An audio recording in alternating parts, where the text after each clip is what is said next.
Good morning. My name is Janie, and I am very honored to be your parent speaker this year.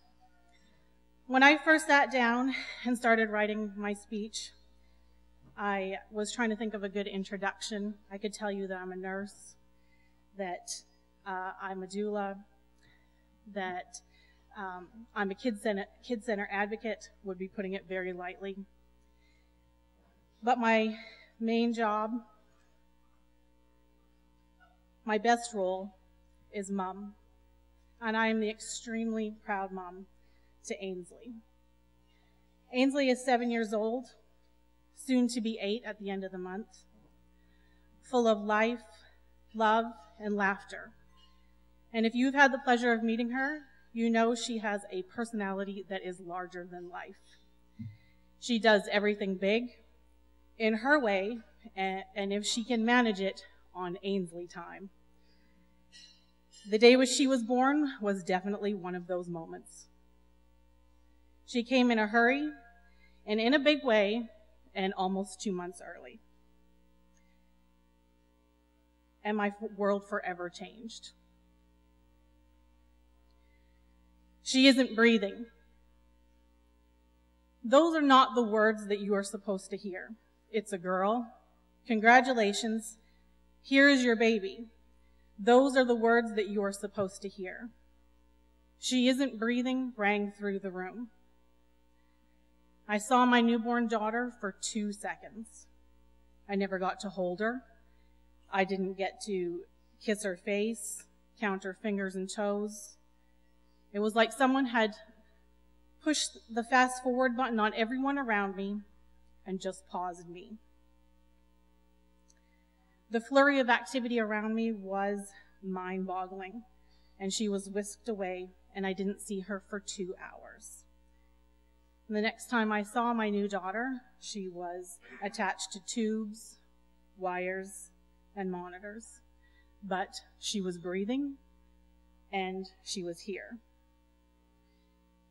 I couldn't hold her, but I could touch her, and I could talk to her. I could count her fingers and toes, and I could tell her that I loved her. Nothing else mattered to me. My baby was here. That was 8 years ago this month. 8 years ago at 5:40 a.m. on December 30th, and all I have to do is close my eyes, and I'm instantly transported back to the day that my world forever changed. And oh boy, did it change. But I can honestly, without a doubt, say that it changed for the better. We were released 9 days later, and I was able to bring this perfect baby girl home. I hugged her and kissed her on my time, no wires or tubes, no machines, no nurses bustling around. And as the months went by, the thought never even crossed my mind that something could be wrong. Here was this precious little baby, growing and changing every day. She didn't cry a whole lot, unless you put her in her car seat, and then she screamed and screamed.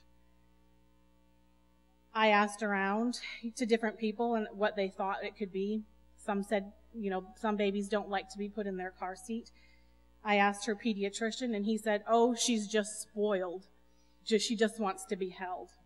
That went over really well. I switched doctors. Turns out she had 2 massive hernias, and sitting in her seat aggravated them. I later learned that it was also a sensory issue for her due to her cerebral palsy. Ainsley wasn't hitting normal milestones. She wasn't sitting, crawling, or pulling herself up. And we were sent to a neurologist. And at 10 months old, Ainsley was diagnosed with spastic quad cerebral palsy. And once again, my world changed. Our first stop on this journey was First Steps. They came to our home twice a week for OT and PT. They did exercises and stretching. Different equipment was brought in, but we were seeing minimal improvement in a year's time. Our next stop, an orthopedic surgeon. Ainsley wasn't weight-bearing very well, and her pediatrician and her PT were concerned that something was wrong structurally. That's when we were introduced to Dr. Jax.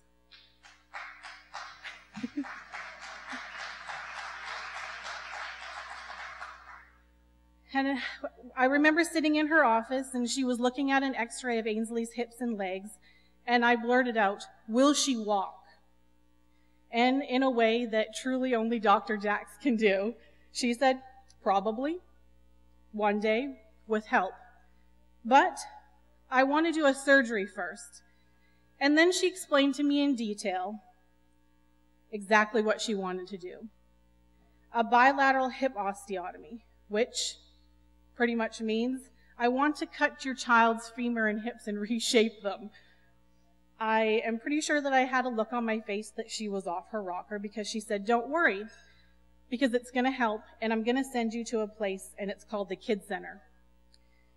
They will help her learn to walk with assistance, and they're super awesome, but you need to be prepared to work hard." Ainsley was 2 years old when we started at the Kids Center, and I immediately knew that this was the place that we were supposed to be. She was assigned to Jamie Ramsey, and that was just the beginning of a wonderful, wonderful friendship. 6 years later, we have hit milestones, we have hit roadblocks, we have overcome so many things. 2 years ago, Ainsley had a surgery on her spine, a selective dorsal rhizotomy. And with the help of her therapy team, I watched my daughter take her first steps by herself using a walker. When she was walking, she lifted her head and she said, with a huge smile on her face, no less, "Dr. Muchnick gave me new legs. And Mama, Miss Jamie is going to teach me how to walk." This is just one example of how the Kids Center has changed our lives. I could talk for days about the people there, the bonds we have made, the friendships that not only Ainsley has made, but myself. I've met some of the best friends that I will ever have there.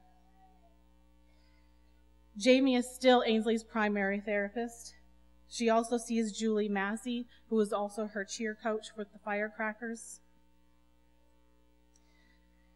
These people are not just therapists, they are family. Last year, Jamie did the Kentucky Derby Half Marathon with the Kids Center's Team Ability, and Ainsley carried a sign that said, "Miss Jamie runs for me." She told everyone and anyone that would listen that she couldn't run properly, so Miss Jamie was going to run for her. And she cheered her little heart out. When we saw Jamie at the end, Ainsley leaned into her, wrapped her arms around her, and said, "I am so proud of you." And Jamie placed her medal around Ainsley's neck, and she proudly displays that medal on the wall in her room, and she will tell everyone just how she got it. The bond that they have together is incredible. Ainsley also has a wonderful relationship with Julie, and Ainsley loves doing cheer with her. We have spent Christmas Eve with Jamie and her family. Ainsley adores Jamie's children. We share highs and lows inside and outside of the Kids Center. Julie's teenage daughters have babysat Ainsley. They have both become so entwined in our lives, it is hard to remember that they are therapists. To us, they are just an extension of our family. They give my daughter the rite of passage to be a child. In our not-so-normal world, to them, everyone is the same. Ainsley has grown so much over the years being with the Kids Center. There isn't a person there that is a stranger to her, and if she doesn't know you, you soon will, because she will introduce herself very quickly, and you will not be able to resist her smile and contagious laugh. You will often hear her singing, sometimes songs that she has made up on her own, and people will just gravitate in and they will say, "Oh, Ainsley is here." She quickly adopts you into her life, and she keeps everyone close to her heart. Ainsley has her very own team for the walk and roll, but if you ask her what team she's on, she will tell you that she's on Team Flash. She has formed a very special friendship with the Flash Pullers, specifically Freddie, whom she will tease and she will call Stinky Freddie. I've sat back and watched Freddie and Stephanie with her, and if you didn't know, you would instantly think that she was a part of their family. Last year, she was going through the fashion show program, and it lists all the sponsors of the children. Matt Coombs happened to be Ainsley's for 2 years in a row. She asked what a sponsor was, and I explained to her, and she just said, oh, okay. Well, he just sounds like a buddy to me. I'm glad Mr. Matt is my buddy.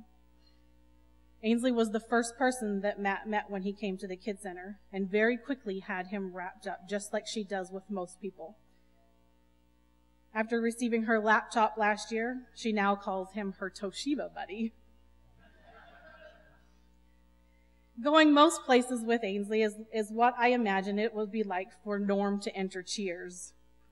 Everyone greets her, calls her name, comes to shake her hand or give her a hug. I recently attended a school function with her, and I felt like I was with a little mini celebrity. Everyone just flocks to her. She always has a ready smile or a story to tell, and always a hug to give. She truly is an amazing child, and I am so thankful every day for the Kids Center and how the people there are helping her and I grow. When you first receive your child's diagnosis, you grieve the loss of the child that you thought you would have. Once you deal with that diagnosis, you still have to deal with the everyday realities of your child's needs. It can be very overwhelming.